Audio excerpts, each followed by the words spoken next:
Welcome to the Cathedral of Shadows, where demons gather.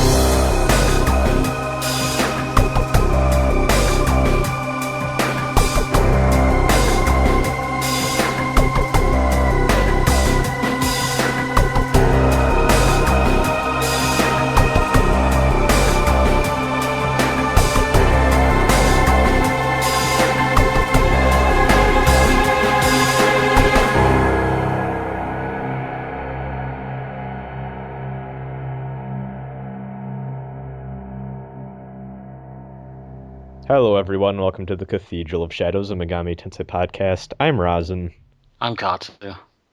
and it's cold outside, at least here, and Baby, it's cold outside. Yeah. I'm feeling pretty festive. How about you?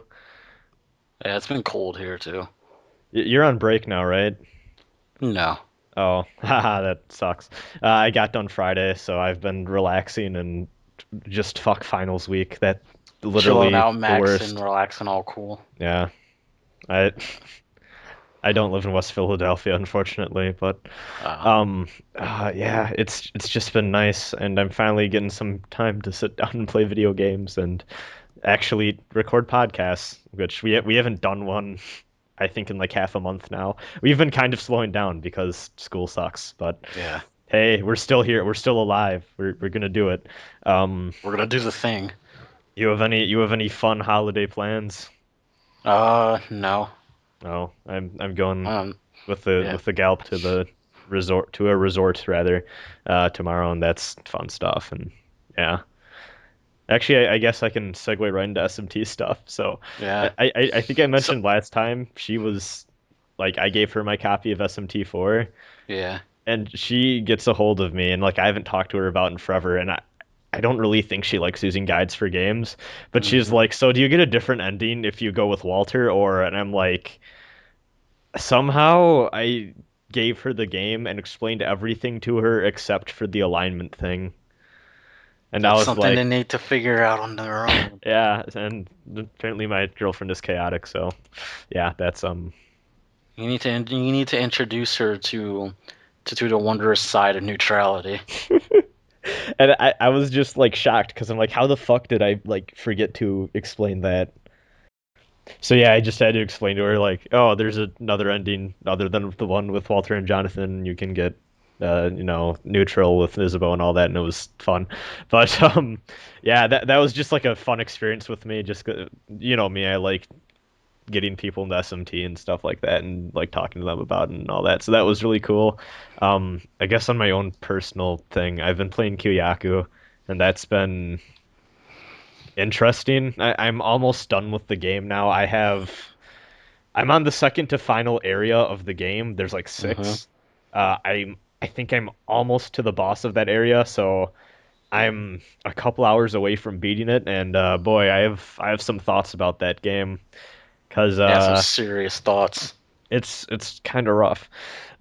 It's really weird because there's a lot of stuff in there that's just really smart design decisions in terms of like almost it reminds me of Persona Q in a way, and how we were talking about it last episode with how like within the dungeon crawling itself, there's kind of like these little checkpoints, Yeah. and even all the way back then, Megaten 1 did stuff like that where there'll be like either ways you can warp or teleport, or there'll be elevators that are like they don't function at first, but after you beat a boss, you can use the elevators just to skip past areas.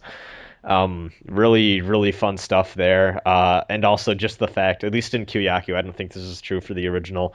Whenever you die, you can just instead of losing your progress, you can just pay Charon or Charon, however you want to pronounce it, and hmm then like just warp all the way back to the last place you saved. And just there's a lot of features that are like really nice for the time. And I mean, even as a whole, it was the first game really that had the whole like demon fusion thing, and kind of in a way created that like monster RPG genre that Yeah. like Pokemon kind of codified later on.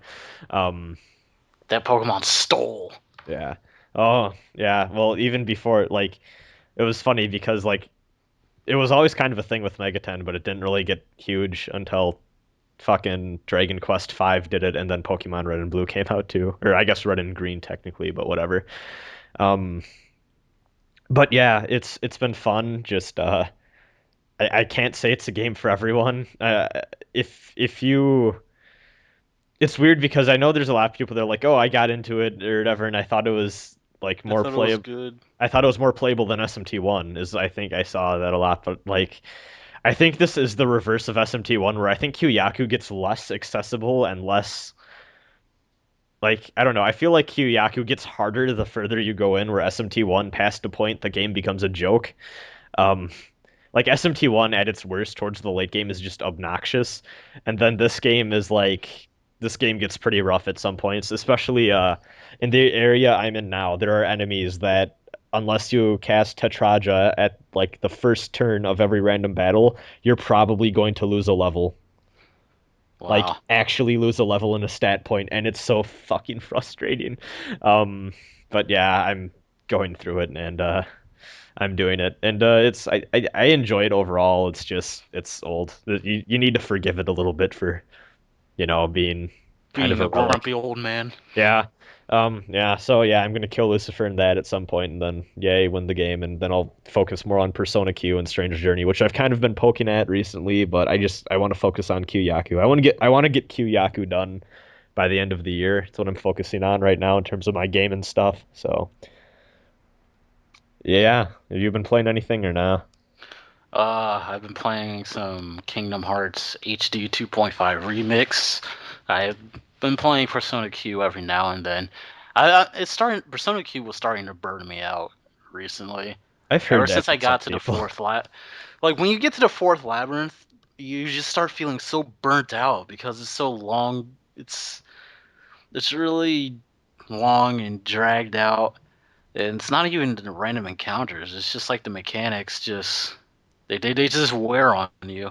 Yeah, I can understand that with it's just a dungeon crawler thing in general. I think they all kind of run the risk of I think they're just games you can get easily burnt out on in general if you play too much of them.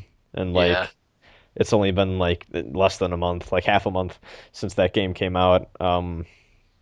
Yeah, like I know I saw a lot of people, especially where they went towards the end of the third dungeon or even the fourth dungeon. It's just like Jesus, like people are It's just getting like, Jesus Christ, I have to do more of this. yeah, like people are starting to get a little tired out by it, but still pretty positive reception overall, which is good. And Yeah. I know quite a few people have beaten the game already, which, oof, you guys went through that game pretty fast.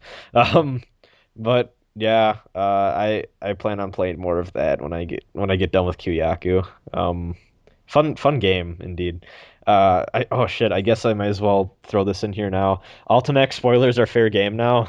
Yeah. So, once again, our spoiler policy, we're going to be having no spoilers up to 2 months after the North American release. Um, Persona Q, for example, that came out the 25th, right? Mm. So yeah, January 25th, Persona Q spoilers are fair game. So if you don't want to be spoiled, beat the game by then. But yeah, we're actually going to talk about Ultimax a little bit in here just because we can finally talk about the story now and give some Yay! impressions. The story is really, really, really awful. Yeah. But before that, we have some news to talk about, so let's get into it. So Katsu, Yeah. there's a game that recently there is news about posted about and I saw and I was super excited. And that game is Yeah, I know. I was excited for it too. When I first heard about it, I was just like, no way. I know, and it was like I was And shocked. then I played it, and then I was blown away. I played it too, and it was really exciting, and just I didn't know I wanted this in my life, but I did, and I it didn't know I wanted it until I had it in my hands. until I had it and I was playing it, and it was exciting, and just the hype for this game I had before it came out was ridiculous, and then I got a hold of it, and now it's here. So a user by the name of Maxi Man Dance Party on the Megaten subreddit made a little flash game, not even a flash game, just like a little game. It's a very basic program called Persona 4 Racing All Afternoon, and this thing is more fun than it has any right to be. Yeah. Like this thing is amazing. Like it is a little rough around the edges. It's not complete yet even, but like it's fully playable. It's just like there's a few things you need to do. Like after you win a race, you need to actually pause the game and exit back to the title screen. It doesn't end for you, and just like little glitches and stuff here that like nothing major. Um, but oh my God, this game is like a wonderful time killer. Yes. Yeah, this is really cool. It's basically just like a little Mario Kart. It's not even like really a Mario Kart clone because it's not like an actual like there's not like an actual like track that you go through like slowly. It's more like you're kind of brought down these corridors and like they kind of loop around. It's Hmm. almost like a mix of F-Zero and And Mario Mario Kart, I'd Kart. say. Yeah. Yeah, because like you go really fast, like You go fast. fast. Yeah, Sonic fast, faster than you would in like Mario Kart or something. So it's definitely really cool and like it's very tongue in cheek and like the little sprites that he made and everything look really awesome. So Yeah, they look just really well done. yeah, so this dude put some love and effort into this thing and just like I was skeptical at first and then I played and then like it was 15 minutes later and I'm like I that was wonderful. Um so yeah, go check out Persona 4 Racing all afternoon. It's something that like I can see me opening up for 2 minutes or 3 minutes or whatever just to kill some time or like throw on a podcast and play like just something in general. This thing is really cool. It's definitely a nice surprise from the Megaten community. So yeah, uh whoever whoever's interested can go find it below. But yeah, other than that, we have news for another game that starts with an R, um, Yeah. and not a B like everyone expected. So I guess I should start from the beginning since we haven't had a podcast in a little while. Um, Good old John Harden posted a Vine on Twitter, and Yeah, Atlus has an official Vine account. I did not know this until this happened. I don't even know if they had it beforehand, and I just No, they didn't have it beforehand. That was their first Vine post. they specifically made this Vine to tease this game. Um, Yes. so John Harden and it was also on Atlus USA's Twitter. They made this little Vine, and all it was John Harden dying in Persona Q, then like raging or whatever. But part of the clip was him pulling out a record with the number 10 on it and then smashing it. So immediately, me and my conspiracy theory mind and a bunch of other people were like, "Record got break record." Yes. Hell yeah. So Confirmed. yeah, break record confirmed. And like I was like, oh, that's funny, just coincident. And then like the more I thought about it, I'm like, no, that's like why else would they do this? And I started going into like freaky conspiracy theory mode and I'm like, fuck, there's a 10 on the record in like 10 days from now or like either I think they posted on the 1st, so I'm like 10 days from now, which would have been the 11th, or on December 10th, they're gonna say something about break record. Fuck. So I was getting pretty hyped for it, and then sure enough, on the 10th, I I Was it woke. really the 10th? Hang on, I need to It check. was. I'm I'm pretty sure it was the 10th because I had.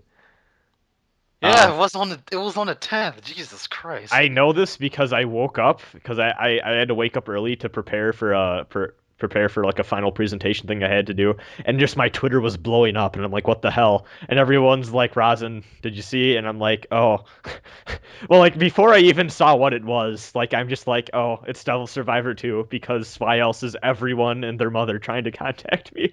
So I was like, okay, that's hype, and then just I looked at it, and the first thing to note is it's not Devil Survivor 2 break record as It's record breaker. it's record breaker, which Record breaker. now there's kind of some mixed reaction to this. The first thing I want to point out, Devil Survivor Overclocked, as it's known as over here and in Europe. In Japan, it's known as Devil Survivor Overclock. Yeah. So break record seemed to be another case of just kind of gratuitous English that they were Yeah. using for the subtitle. And what I'm assuming is one of two things. One, the intention of the phrase break record is supposed to mean record breaker, and like they just fucked up over in Japan. Uh, or two, break record is actually supposed to be like what the subtitle is referencing, but it just sounds awkward in English, so they decided to change it to record breaker. Um, I'm assuming it's the It's former. a little bit of both. I think it's a little bit of both. Yeah. And then we got we got our first English footage of it, which was basically the TGS trailer, And it was dubbed. and it was dubbed, and it actually sounds Better. pretty pretty okay, I'd say. Yeah. Better than Devil Survivor 1. Fuck. Better than the freaking Sentai Filmworks dub. Uh, no, that's not very. God damn, don't watch that. I hope I am the only human being that has watched that full series dubbed because it's not No, worth it. there are other people who have. No, no, that's unfortunate. And and one of the voice actors was kind of obvious. The guy who was voicing Daichi, it's Ben Diskin, and he voices number 1 and 2 in Codename Kids Next Door, and he voices for Kingdom Hearts fans. He voices young Xehanort in not Birth by Sleep, Dream Drop Distance, and yeah, Um, oh that boy, guy. but I'm not gonna lie. At first, I watched the trailer and I'm like, I'm not so sure about the voice. And then like I listened to it again and I'm like, no, I'm dumb. These are pretty good. And just the more I listen to it, the more I'm like, yeah, these are fine. I think I don't think they're the best thing in the world, but I'm like, these are serviceable. These are definitely pretty good. Um, Yeah. at least from what we know. It's kind of hard to tell who's talking and who's who. From what I understand, the voice that sounds like Makoto and the voice that sounds like Yamato, both are pretty good. Those two stood out to me. And The actually, squeaky male voice was obviously Daichi. yeah. The one thing I couldn't tell though is I couldn't tell if the one voice was Makoto or if it was Yamato's sister. Is her name Miyako? I always forget. Miyako, yeah. Yeah, Miyako. I couldn't tell because like she says something about Gyps or like something about how you Mm. have to fight or something. So I couldn't tell if that was Makoto or Miyako, but whoever that was, pretty good. Overall in general, I really enjoyed it. And then also just there's been kind of some news to go along with the record breaker stuff. So we got some clarification on that whole Famitsu stuff going on where they talked a little bit about some Durarara characters possibly being in, well, actually being in the Japanese version. And then also they showed off the new enemies for the extra scenario, and some new details came out about that, at least in English, appeared to get translated. So the first thing is that John Harden said on Twitter, they're not sure yet, but probably we're not going to get the Durarara cameo Yeah. stuff over in English, which is Mostly because Durarara is owned by Aniplex, and Aniplex is really greedy. well, he didn't come out and say that, but that's No, kind that's of pretty why. much what it is. Yeah. They want a hefty cut of that Devil Survivor cash. So that's unfortunate, but probably to be expected, to be completely honest. It's yeah. I honestly, I was kind of iffy on whether or not that would come over or not, and yeah, doesn't look like it. So that's kind of unfortunate for Durarara fans, but hey, whatever. And then the other thing is that this is not much news, but the new enemies in the extra scenario of Devil Survivor 2, there are three of them. They're not called Septentriones. They are very similar, but they're called the Triangulum, which, Hmm. if I recall, is another constellation thing, because that's what Devil Survivor 2 is all about, astrology and stars and whatnot. So there's three of them, and then also what they're doing is instead of like in Persona 3 how they had the journey and the answer at the start of the game for Yeah. deciding what scenario you wanted to play through or what story part, whatever you want to call it. Apparently, what they're doing in Japan, at least, is they're calling the main game the Septentrion arc, and they're calling the new scenario the Triangulum arc. So I don't know if that's what they're going to be called in English, but that's what they're doing in Japan. So that's interesting stuff. Speaking of Devil Survivor 2, you know that song that they've been playing in trailers recently? Probably if you gave me What? the name, I would know exactly what it was. No, it's not any of the songs that we already know. It's one of the songs that they've been using in the trailer. Oh, It didn't sound. is it the one with like the that sounds super dramatic? Yeah, Yeah, okay, I know I exactly. think that's the new song composed by Shoji Meguro. And if that's the case, it sounded kind of similar to Trauma Center to me, which is why I pointed it out. Well, he's making Yeah. the new sound, not just a new song. He's making a new soundtrack for the entire new scenario apparently. So To me, it sounds like Trauma Center. So chances are the soundtrack's going to be similar to either like Trauma Center or Strange Journey. I don't know. I wonder what they're gonna do for the new opening. They're going to make the opening so good and not release a full version, just like Devil Just like Survivor Devil 1. Survivor overclocked. Because Just like the first one. okay, people are probably gonna laugh at me. Total guilty pleasure music, that like generic J-Rock song, and like I think it's called Reset, the Devil Yeah. Survivor 1 DS theme. I fucking love that song, and then also I think it's called Soul Survive. Soul is the- Survive. yeah, the overclocked one. I fucking love those songs, and like they're the most like generic Yeah, Japanese they're so rock. generic, but they're so They're good. so And there's no catchy. full version. I know that's what. Well, there's a full version of Reset. There's not a full version of Soul Survive, which is unfortunate. Yeah. But we have loops for that, so hey. That Um, that feel when loops.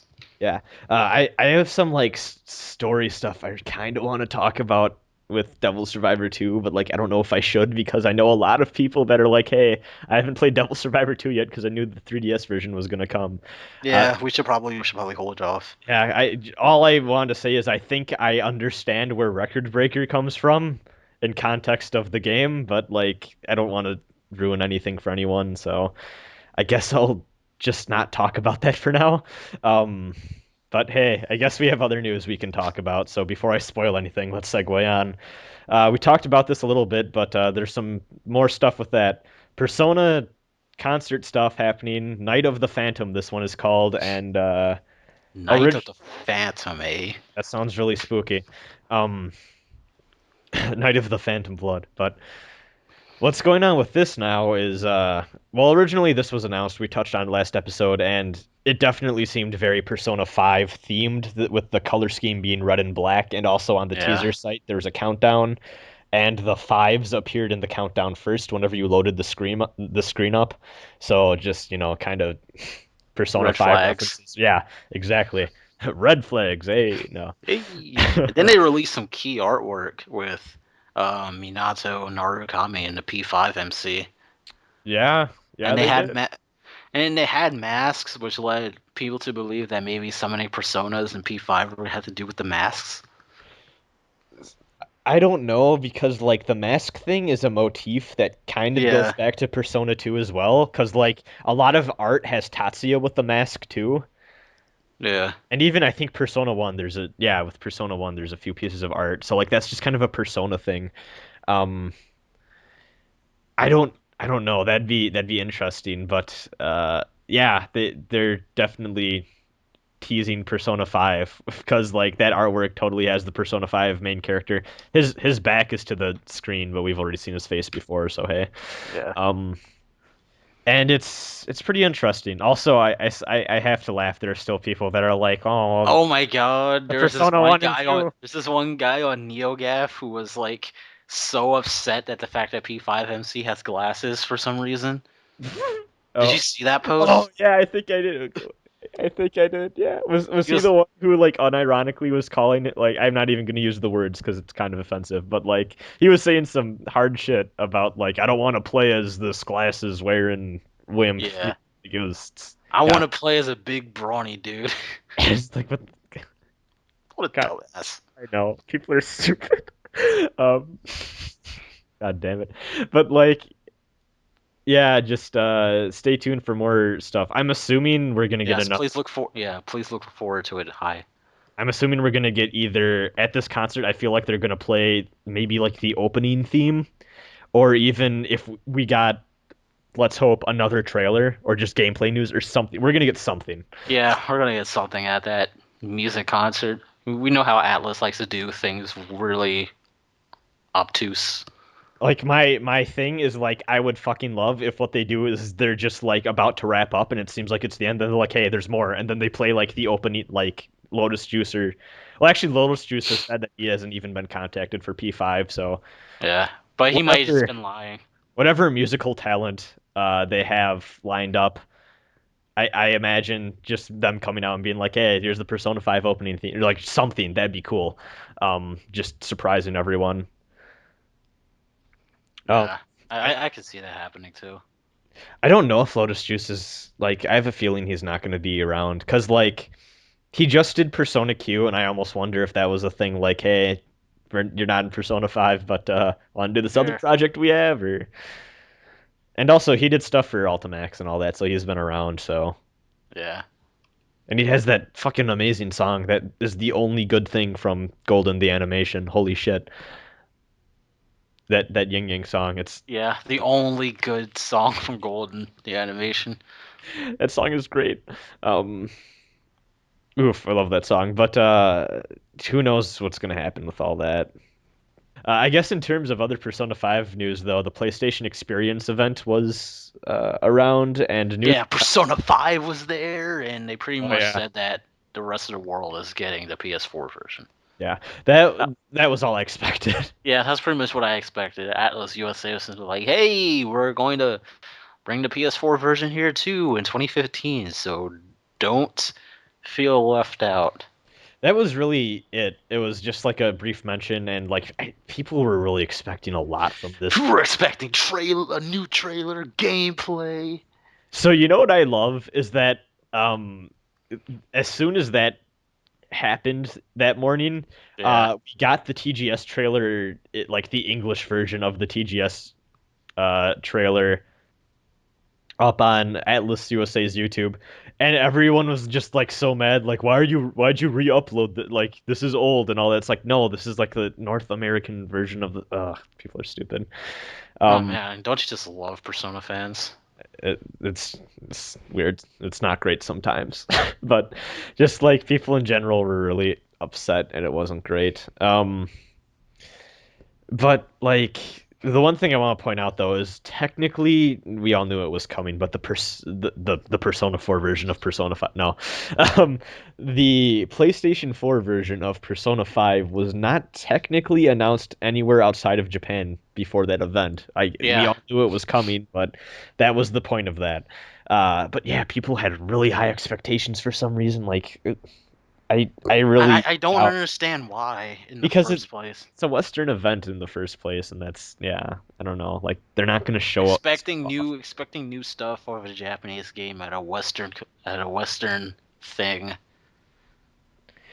Well, like I understand if it was like a bigger studio or just Yeah, like it feels like a Atlas trip. is Yeah, Alice isn't there yet. yeah. They don't have the worldwide audience for that yet. I don't think. Just they don't have enough sway. Um, so that happened. Also, I got a kick out of this. Apparently at that um event they had just like a Persona 5 little like stand there or whatever, and it was just like an advertisement for the game basically, but you know Atlus was at the event.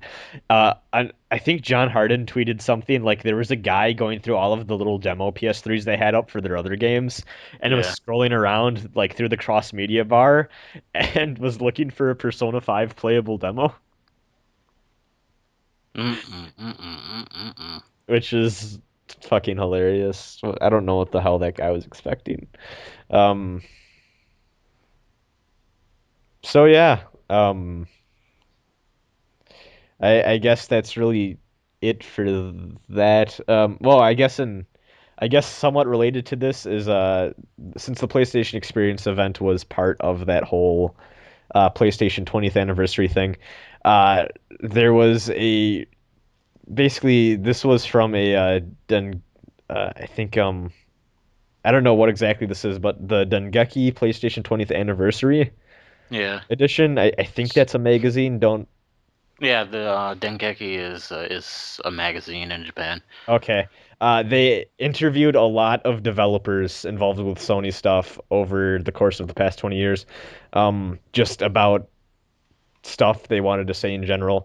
And Atlas went on record saying, hey, we have stuff coming out that is unrelated to Persona 5 that we haven't announced yet, so please be excited for that. Please look forward to it, Hi. Yeah, wondering if that's the new IP that they've been kind of talking about for a little while now. Yeah, the one that they wanted to make like stage plays and movies and all that jazz about. Let's hope that's something interesting. I don't even know if that's going to be Mega 10 related or not, and maybe It's you know what? probably not. It's probably just gonna be something new.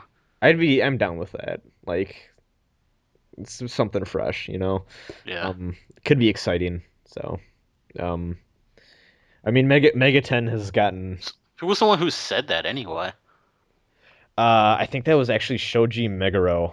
If Yeah, it's him, then he's probably working on the music of whatever that new thing is. something to that effect, or he is involved in some way or another, definitely. So yeah, that seems pretty cool. Pretty cool indeed. Uh, Yes. I'm gonna look forward to whatever that is. Who knows when they're gonna announce that? I mean, they have like Etrian Odyssey Untold 2 just came out. They're working on Etrian 5 and mystery dungeon crossover thing that's going on there. And they have Record Breaker and Persona 5 dancing all night. They have their hands full. They've had their hands full for a while now. I don't know how they do it. Yeah, that's amazing. Shit's crazy. Um, It's cray cray. yeah. So they are definitely working on stuff, and everyone please be excited for whatever they're showing. I know I am. So I guess we can talk a little bit about something that we've been saying we were going to talk about in a while now. So, Katsu, Yes. how about that Persona 4 Arena Ultimax storyline? It's pretty awful. It's not very good at all. It's oof. Um, It's I pretty much a fan fiction. A really for a fan fiction, it's all right. yeah. So this has been kind of a thing people have been talking about with everyone's like, oh my God, Ultimax's story is just trash.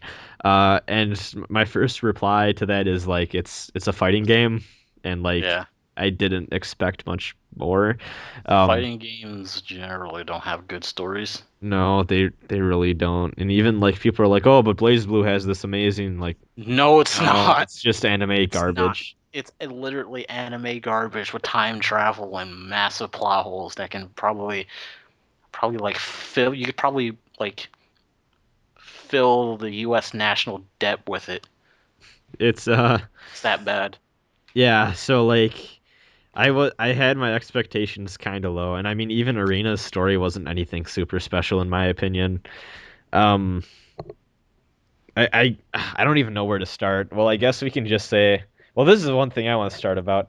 I fucking knew that they weren't going to bring Nyarlathotep back. I don't get Yeah. how the fuck people were so adamant about that. Like I knew they wouldn't. Like I just straight up knew that they wouldn't do it. Like I could see the connections, and I think I think that's what people were just going off of.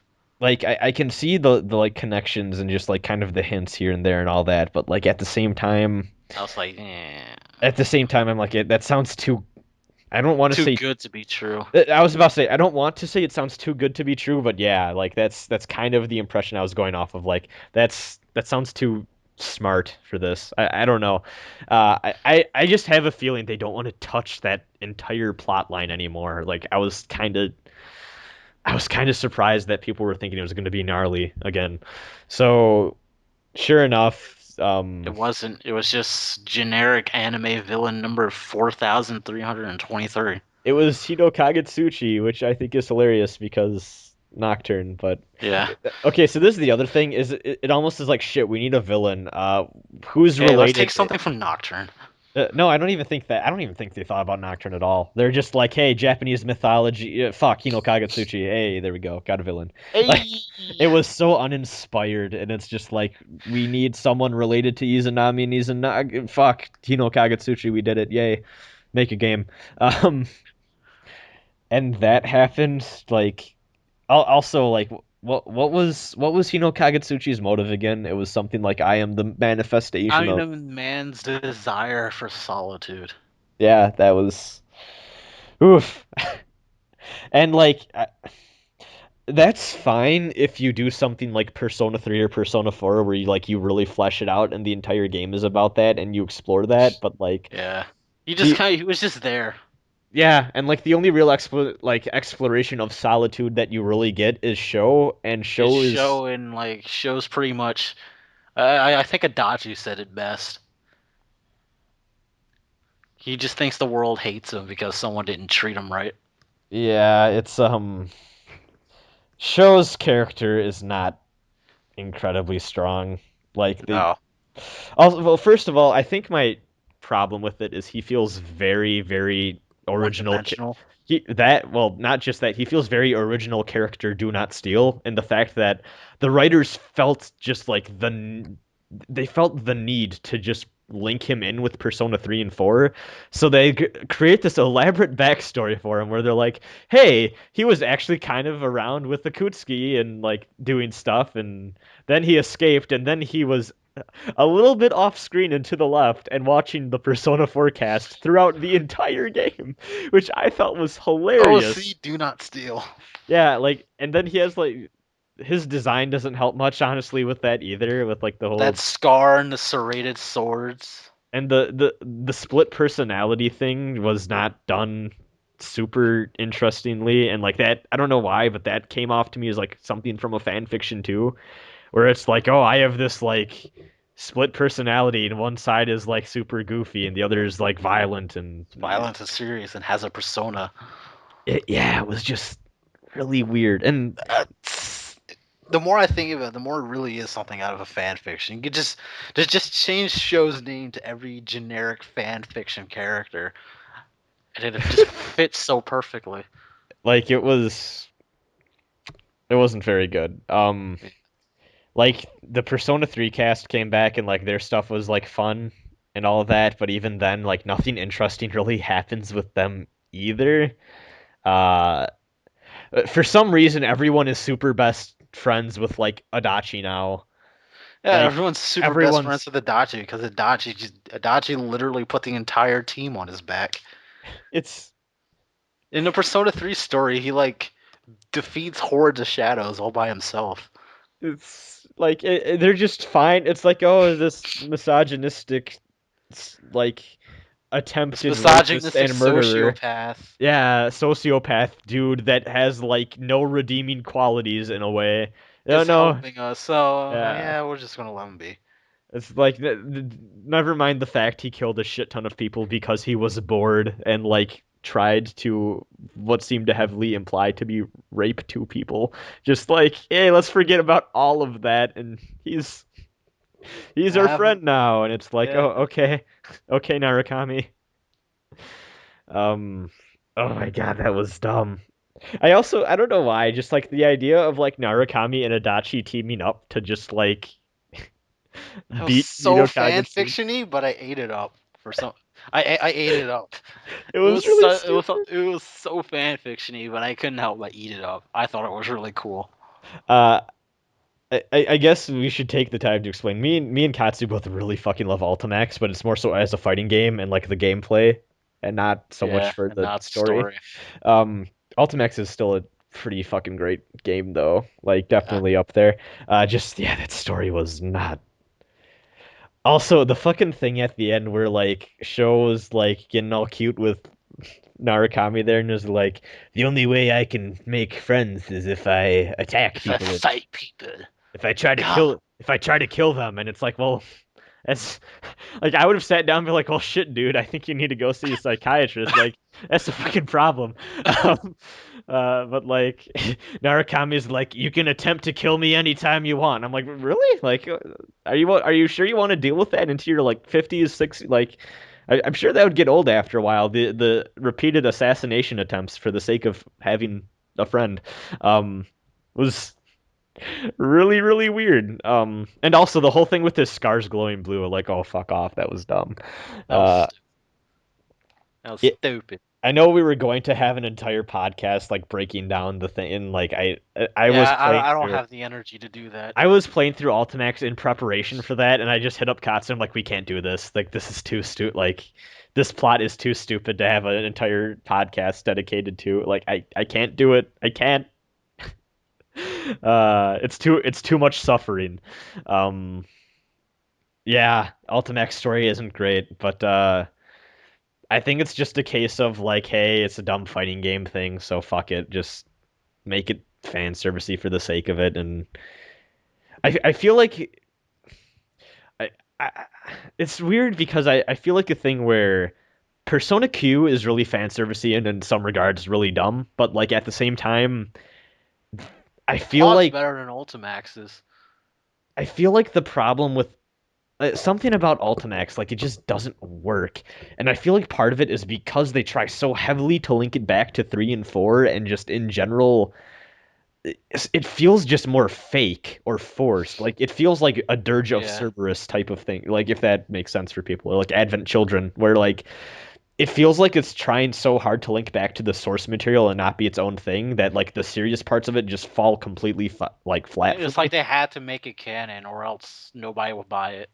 Because like the thing with Persona Q is even though it's kind of admittedly stupid, like the new stuff in there, it's kind of its own independent thing, and there's a really nice story there with the two new characters, Rei and Zen. Yeah. Um, in comparison to Sho, who is completely uninteresting and just in general really written poorly. And it's kind of a shame that had to happen, but I'm glad of like all of the games that came out. We know at least Q has a good story for Yeah. what it is.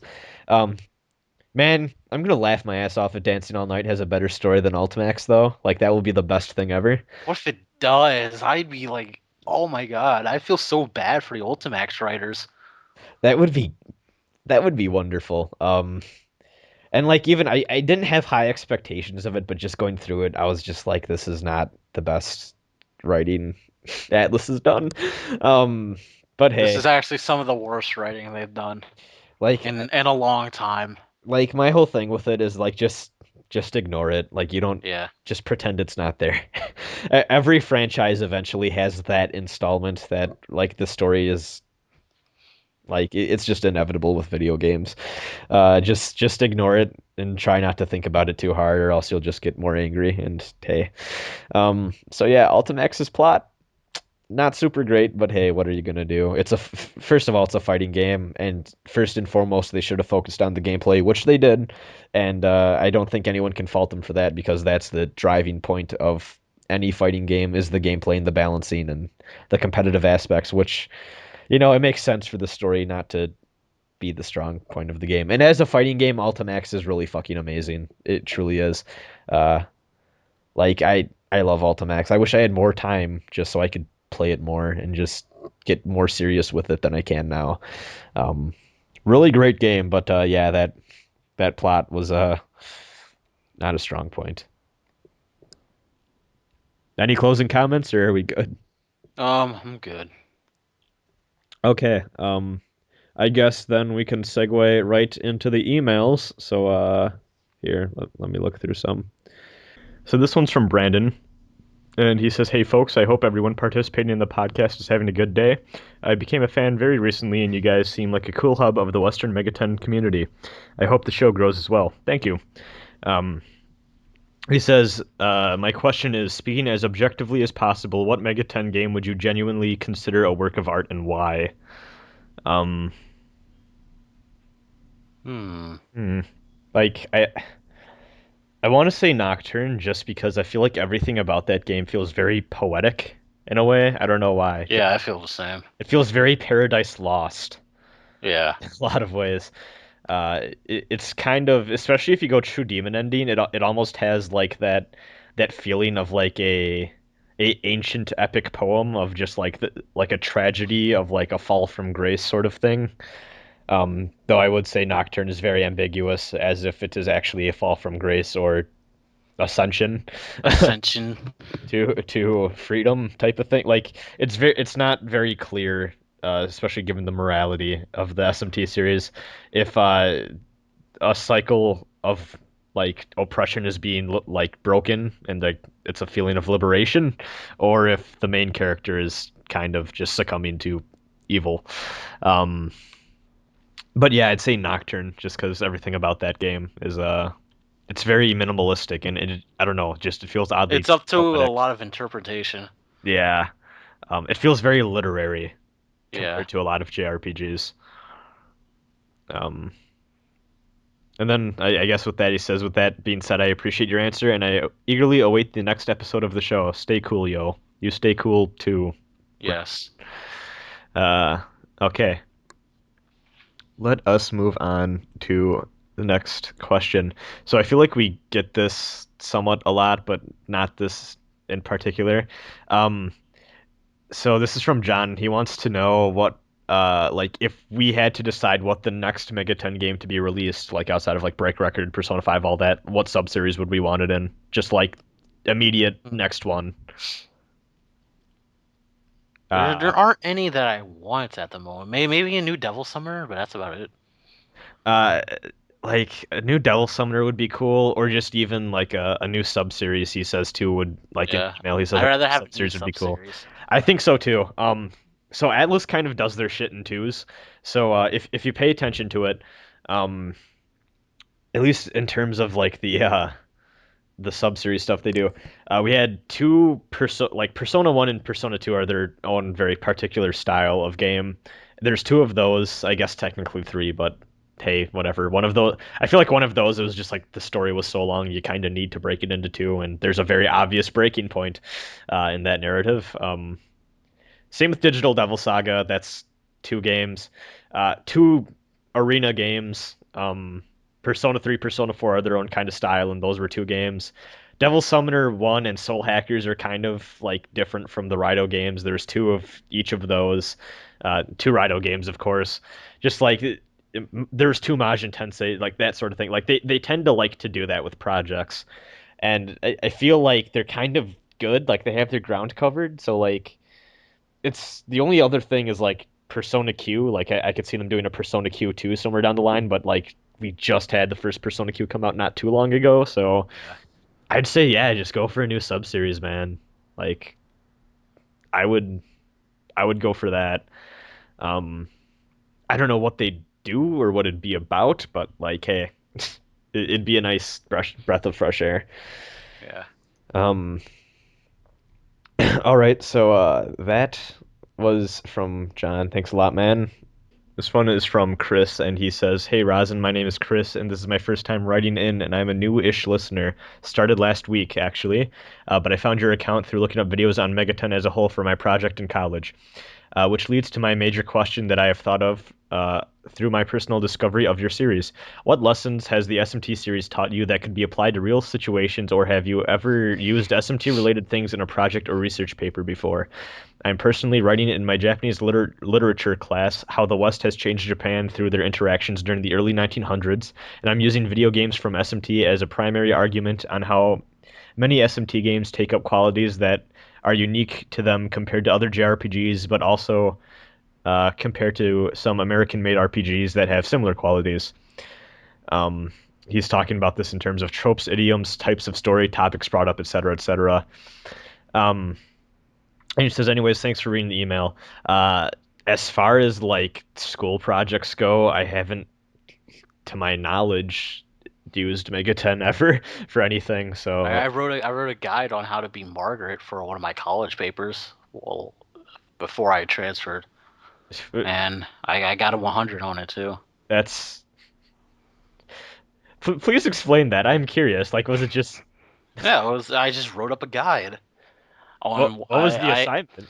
It was to write a guide on how to do something to someone who's never done it before. Oh, okay. Yeah, and That works. I just wrote a guide on how to beat Margaret, There you go. and I got full marks on it.